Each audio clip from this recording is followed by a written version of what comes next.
Pleasant good evening to a man who is no stranger, and Happy New Year to him. Oropouche East MP and UNC Shadow Minister of National Security, Dr. Roodal Moonilal. Pleasant good evening, sir, and Happy New Year. Good evening, Mikee, and all those in your studio, your listeners, viewers.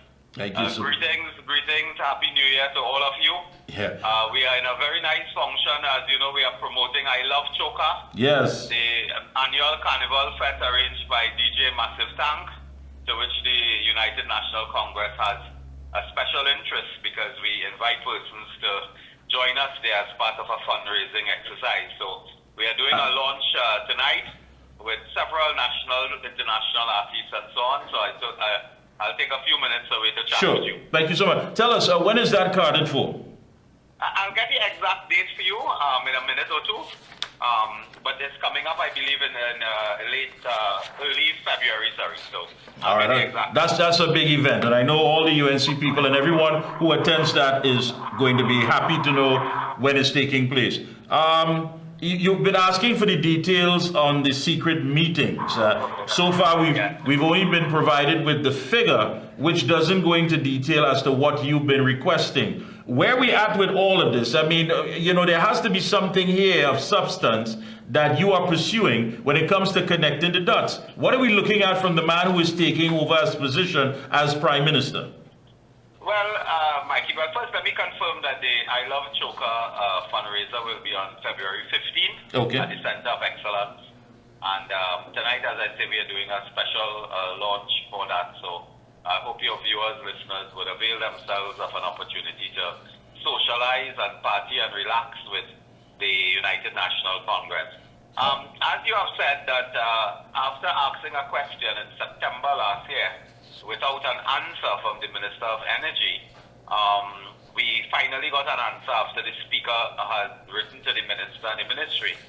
And they gave, what was a kind of skeleton, bare bone answer that was almost farcical, in that when you ask how much trips he went on and who went with him and who did he meet, all the information has been excluded. So there's a complete wall of secrecy on his visits to Venezuela, where the Minister of Energy, for one, cannot tell you who he met in Venezuela. And that raises serious questions as to whether he met with persons who were on a United States sanctioned list or who themselves have been arrested, who may have had an international warrant issued against them. We are demanding that Stuart Young indicates who exactly did he meet with in Venezuela on those several trips. It is also very fishy that on those trips the minister travels alone on many of those trips and chalk up for overnight stays, $62,000, $40,000, $59,000 and so on for overnight trips. That came up as well. The entire cost for his travel over a period of less than 2 years had been, for him alone, $1.2 million. And that excludes NGC officials and other persons attending and so on. But I find it disturbing and alarming that the minister cannot state, as asked in the question, which officials in Venezuela did he meet with? Yeah, what I think that stands out the most here, Dr. Moonilal, again, is the secrecy. We are being told as citizens that in about 2 years' time, the Dragon deal is going to bear economic fruit. We are going to benefit from it. We're going to put us in a right position. But yet still, it seems like pulling teeth when we need to get that information. If it is that you want us to make that sacrifice and believe in this project, why is it that information is not forthcoming? Well, there are serious issues here. The government of Trinidad and Tobago, and Mr. Stuart Young in particular, may have had an arrangement with the government of Venezuela, which today I think you recall has been branded a narco-trafficking state. Yeah. The United States has branded Venezuela a narco-trafficking state. They have condemned Venezuela in terms of the elections and the fraudulent assumption of office of Nicolas Maduro. And it is that Mr. Stuart Young cannot indicate to the Trinidad and Tobago population and the world who exactly, first he cannot say who went with him because they are saying NGC officials, but not naming them. Is they are scared that if he named Trinidad and Tobago officials, their visa with the United States could be cancelled. Is that the issue? And then he's not saying who he met with in Venezuela. who themselves could be the subject of international court action. In terms of the dragon gas deal, it is nothing different than the scandal with Sandal, where they did not disclose information and then that deal fell apart. They are not disclosing. And there's another matter, Mikey, which I did not raise last night, and in the coming days I'll probably raise. Is when Stuart Young goes to Venezuela, is he also negotiating on behalf of BP and Shell? They are the other partners in that dragon gas deal. Is he negotiating on behalf of them? That's a serious issue because it means those international companies may not have sent representatives to those meetings in fear of violating American foreign policy and sanctions. So BP and Shell may not have been sending officials and asking Stuart Young to negotiate on their behalf. These are very serious matters. I don't know where this will go, but you would not be surprised if, one day you wake up and hear that the United States has cancelled a visitor visa for Minister Stuart Young and other members of the Trinidad and Tobago government.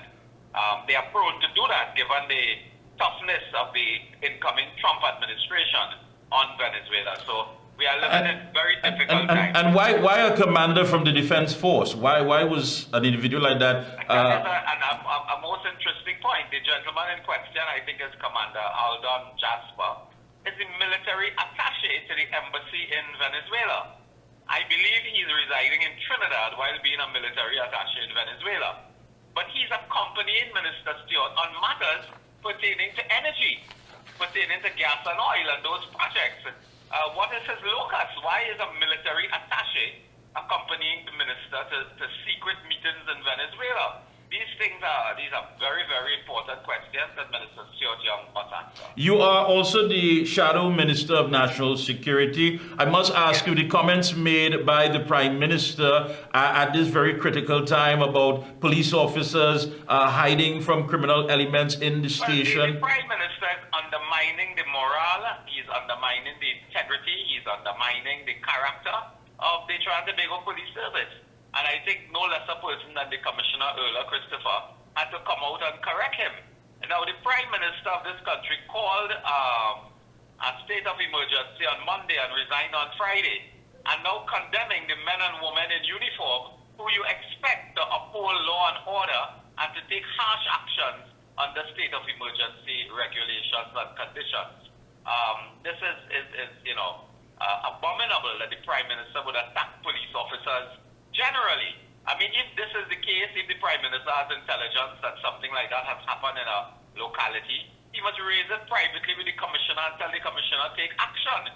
You can't go in the national community and brand 7,000 policemen and policewomen as lazy, and scaredy cat and hiding from criminals. You can't do that. You are just dropping and undermining their morale and undermining the zeal with which they must have to operate in a state of emergency. Two questions, because I know you have a full plate. You have to deal with this launch February 15th, the big fete, of course. I love Choka. I love Choka. Let me ask you two questions here. SOE, what's your thoughts on the SOE, as well as that statement you made that a Prime Minister should be elected and not selected? Go ahead. Well, let me start with the second one first.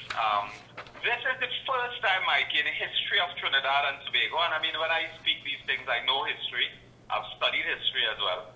This is the first time in history that during a term of office of a Prime Minister, there are two Prime Ministers. It is not the first, it is the second time. The first was in the 1976-81 period, when you had the death of Eric Williams. The death of a sitting incumbent Prime Minister obviously led to the appointment of another Prime Minister, because the Prime Minister dies in office. The Prime Minister in this context is not dead. He's not incapacitated in any way that we can see, and he's alive and well. He's not finishing his office. He's handing over his power and his authority to an anointed person who will now get a salary and a pension of $87,000 a month for the rest of his life, whose picture will be in the airport for the rest of his life, while he is unelected and he has not finished a term. He will not finish a term of office. He cannot finish a term of office. George Chambers went on, as you know, in 1981 to win an election and stayed in 1986. Mr. Stuart Young may end up sitting on the opposition benches as a senior counsel given to him by Rowley and as a man in receipt of an income every month of $87,000 for the rest of his natural life. And that is a serious matter. Now, this is unheard of. Mikey, suppose Stuart Young assume power as Prime Minister, something go wrong with him, and you put a next Prime Minister, what are you doing? You're going to give a next Prime Minister, you might end up with 3 Prime Ministers, the taxpayer paying every month for them $87,000 a month. That is unheard of, and that is immoral, it is unethical, it is improper, and it's a matter that we will continue to press. Yeah. SOE? The SOE, I do not have faith that the SOE has been working. As you know, a man was gunned down in Starlight Shopping Center, Diego Martin, just 2 nights ago. Yeah. The murder rate today, I believe, is in 14 or more. At 15. This time. Yeah, 15. 15. It is not stopping the killings. It is not stopping every minute you see a flash that a car has been stolen. The criminal elements are at large. This has done precious little. And I don't believe that it is useful, it serves any useful purpose. And I do not believe in the removal of constitutional and civil rights in a year of a general elections when citizens are expected to take the street and express their opinions. All right. Want to thank you so much as always. Very much. Don't forget. Happy New Year. Happy New Year. And I Love Choker. I Love Choker. February 15th. February 15th. Thanks a lot. Appreciate that. There you go. That's Oropouche East MP and UNC Shadow Minister of National Security, Dr. Roodal Moonilal.